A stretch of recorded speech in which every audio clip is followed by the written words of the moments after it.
So one of the things that we're doing here is we're using a USB MIDI controller to actually control aspects of Resolume. One of the funny things we did in session today was we played a dating game with all single leaders. And so the game was called All the Single Leaders, not single ladies like the Beyonce song, but single leaders. So we basically created this look where you had dancing silhouettes on the screen.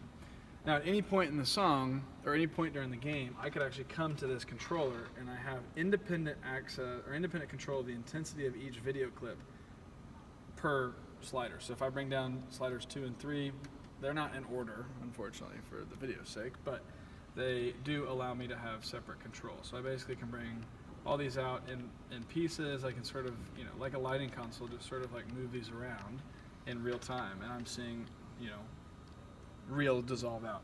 Another thing I've set up, this orange button, which the reason I taped it orange is just so I can always quickly find it. It is a master control of anything that's on the center LEDs wall. So when I take that out, everything is now black. I could change and create a whole new look, like let's say our walk-in look, and now when I dissolve this back up, it's going to bring all those elements back in with it. So that's just one small little thing.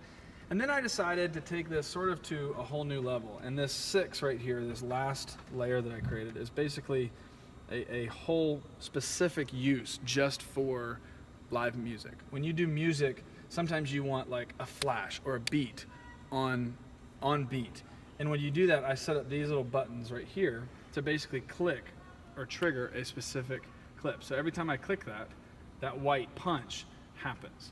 And so I can be on any single clip, or I can be on any clip or any setup or whatever, and anywhere in there I can actually bump these. And I've set these to the right of that first one as different layers. So I can now come in here and just, if it's like a really big like finish to a song, you now sort of get this strobe effect that is in theory live.